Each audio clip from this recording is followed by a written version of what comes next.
Assalamualaikum warahmatullahi wabarakatuh. Perkenalkan, nama saya Dani Amanda Barusili Tonga dengan NIM 3222121004. Nah, di sini saya akan mereview buku yang berjudul Menggagas Pendidikan Bermakna Integrasi Life Skill KBK, CTL, dan MDS. Nah, jadi tugas ini itu untuk menuntaskan tugas strategi inovasi pembelajaran yang dimana dosen pengampunya itu Bapak Riki Siddiq.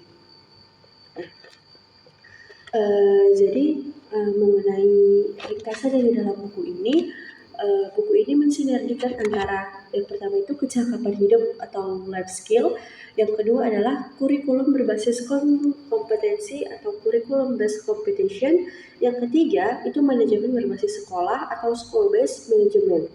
Dan yang keempat itu membahas pembelajaran kontekstual atau contextual teaching and learning atau CTL. Nah, pada di awal buku ini itu kita akan disuguhkan beberapa kata pengantar dari tokoh-tokoh yang sangat berarti memberikan navigasi pemahaman buku ini. Nah, adapun nama dan kata pengantar disuguhkan yang pertama itu adalah oleh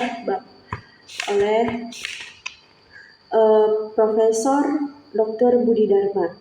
Nah, di mana profesor ini memberi pengantar mengenai menggagas pendidikan yang baik. Nah, Budi Dharma mengatakan bahwa pendidikan pada hakikatnya tidak mungkin lepas dari sejarah umat manusia, sejarah sebuah bangsa dan negara, serta dengan sejarah pendidikan itu sendiri. Pendidikan digarap tanpa mempertimbangkan sejarah serta identitas budaya kita sendiri, dan segalanya dikerjakan dengan paradigma serba instan. Nah, yang kedua itu ada juga kata pengantar yang kedua. Nah, itu yang di kata pengantarnya itu oleh Profesor Dr. Haji Haris Supratno. Nah, di sini Dr. Haris ini dalam pengantarnya mengatakan bahwa pendidikan yang bermakna merupakan upaya membantu anak didik untuk memberdayakan potensi yang dimilikinya sebagai bekal hidup di masa depan, untuk memperoleh kebahagiaan hidup di dunia dan di akhirat. Nah, selanjutnya itu kata pengantar dari Profesor Dr. Suyanto. Nah, dalam pengantarnya mengatakan bahwa tantangan pendidikan adalah bagaimana mengembangkan kreativitas anak didik, karena kreativitas merupakan modal awal dari kemampuan berinovasi. Pola pembelajaran induktif dengan menekankan kemampuan memecahkan masalah merupakan inovasi yang memberikan dampak positif pada anak didik. Pendidikan pada dasarnya domain publik, sehingga inovasi yang dilakukan seorang orang atau lembaga pendidikan hendaknya dapat diketahui dan diadopsi oleh orang-orang atau lembaga lain. Nah, selanjutnya itu kita akan memasuki pembahasan yang berada di dalam buku ini, yang saya membaca dari satu buku ini. Buku ini terdiri dari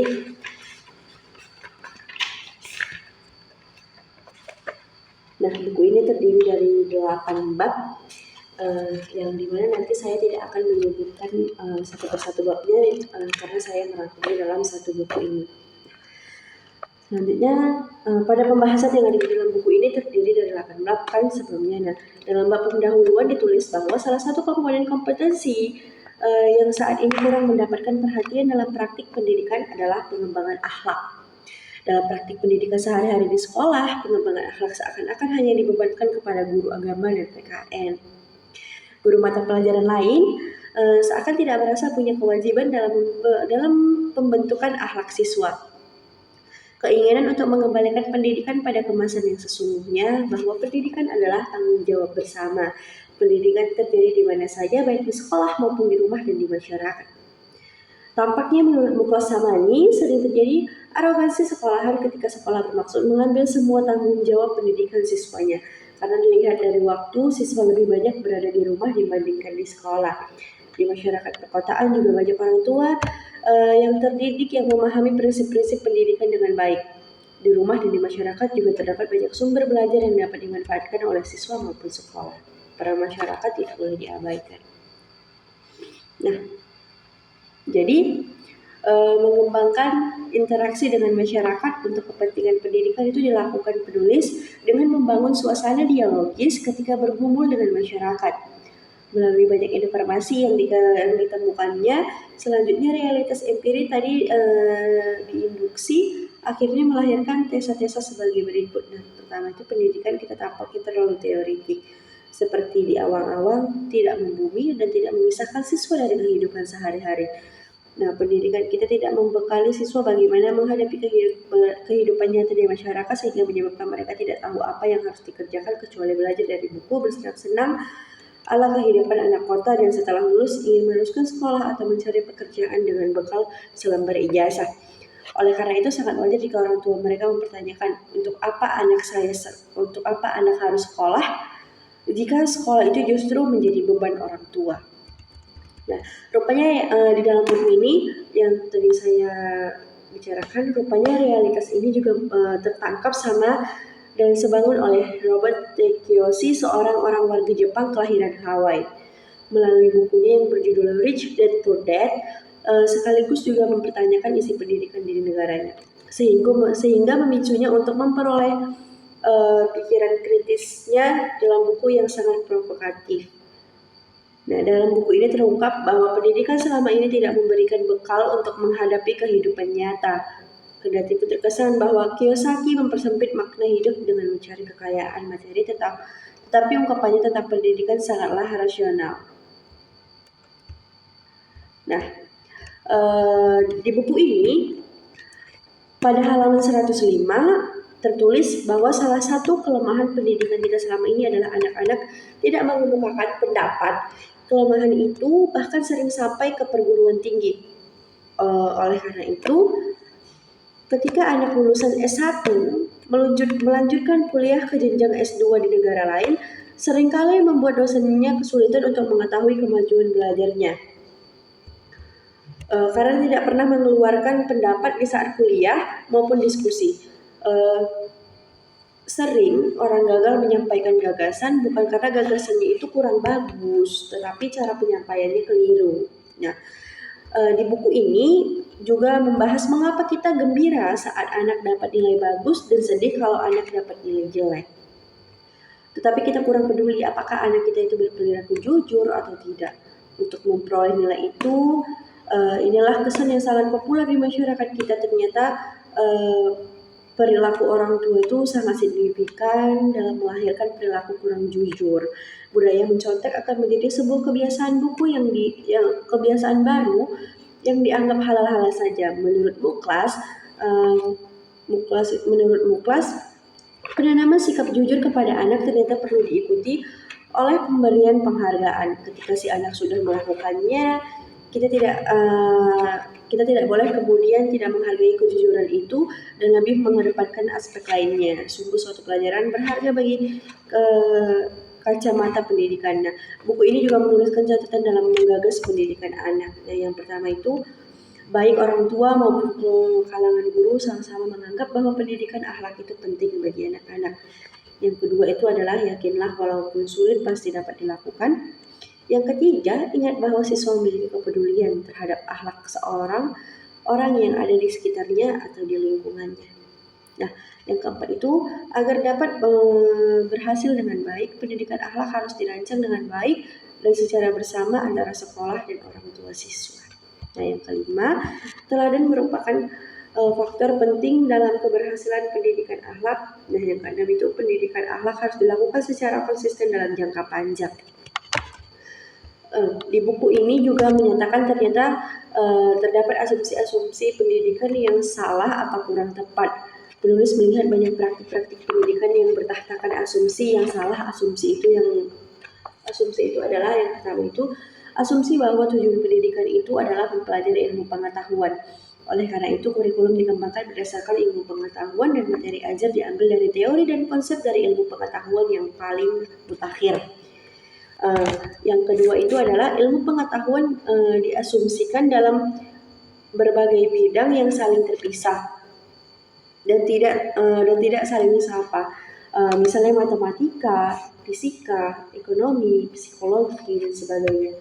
Padahal problem kehidupan itu tidak dapat dipahami secara terkotak-kotak seperti ilmu pengetahuan yang selama ini ada. Dan yang ketiga itu, Belajar itu berlangsung di ruang kelas dan bersumber dari buku-buku mata pelajaran. Oleh karena itu, siswa dikurung di dalam kelas selama jam pelajaran. Yang keempat, anak diasumsikan tidak dapat belajar sendiri, sehingga guru harus mengajarinya. Pola ini cenderung mengembangkan pendidikan yang doktriner. Nah, jadi berdasarkan asumsi yang tadi saya sebutkan, yang itu kan itu merupakan asumsi yang salah. Nah, jadi maka diperlukan pengkajian yang cermat dan merancang solusi cerdas. Penulis buku ini mengakui seringkali dinuansai oleh kalimat-kalimat bijak dalam memicu gagasannya. Misalnya ketika dalam artikel sebuah surat kabar memuat kalimat bijak, maka serta-merta akan melahirkan gagasan suatu ketika penulis melintas di jalan raya Gatot Subroto, Jakarta. Nah, ia melintas di depannya, tepatnya pada kaca belakang tertera stiker bertulisan "Whoever the president, our kids should go to school."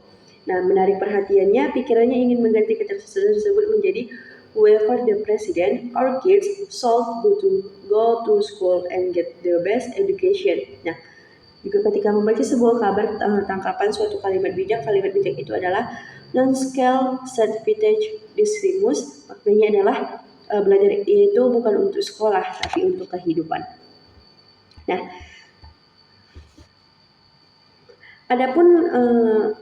adapun kunci sukses untuk guru yang dituliskan di dalam buku ini adalah yang pertama itu guru itu harus terus berinovasi sepanjang jam pelajaran untuk menyesuaikan dengan kondisi siswanya.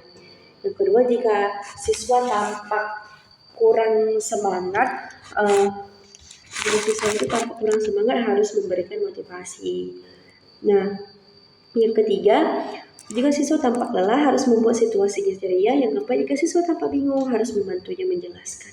Nah, seorang kawan penulis pernah menuturkan kelakarnya, guru itu ibarat pelawak yang harus tahu model lawakan itu apa yang cocok dengan penontonnya.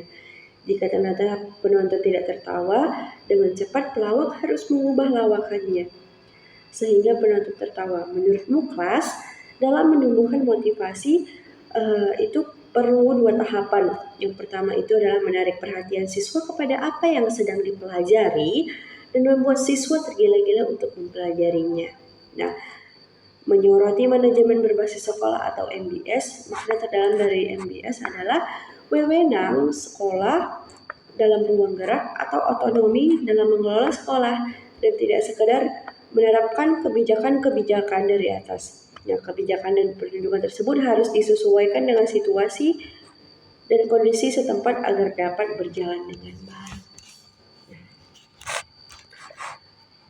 Itu yang tadi saya sampaikan, yang saya review dari buku ini. Nah, adapun kelemahan dan kelebihan dari buku ini, yang pertama itu kita membahas tentang kelebihan. Nah, kalau di dalam buku ini menurut saya itu terdapat gaya bahasa yang digunakan sangat mencerminkan sebuah sastra. Jadi si sang editor ini juga mampu merangkum semua naskah dalam satu buku yang begitu kompleks. Nah, dari awal buku juga terdapat beberapa kata pengantar dari para pakar. Nah, bahasanya itu juga mudah dipahami ya. Nah, itu dia juga kayak banyak mengutarakan pendapat para pakar atau kayak melalui berbagai wahana dialog yang dengan melibatkan kawan-kawan si penulis buku tersebut. Nah, buku ini juga menyertakan beberapa gambar yang berfungsi untuk mempermudah para pembacanya. Buku ini juga menyertakan biografi sang penulis dan cover buku ini juga menarik. Nah, adapun kelemahan dari buku ini, nah di dalam buku ini terdapat ada beberapa kata atau ketikan yang salah, juga tidak terdapat glosarium yang memungkinkan mempermudah pembaca itu memahami beberapa istilah yang tidak awam atau yang memang mungkin dia tidak tahu dari kata-kata tersebut. Jadi sekian dari saya mengenai review buku ini. Saya mohon maaf bila ada kata-kata saya yang salah. Wabillahi taufiq wal hidayah. Wassalamualaikum warahmatullahi wabarakatuh.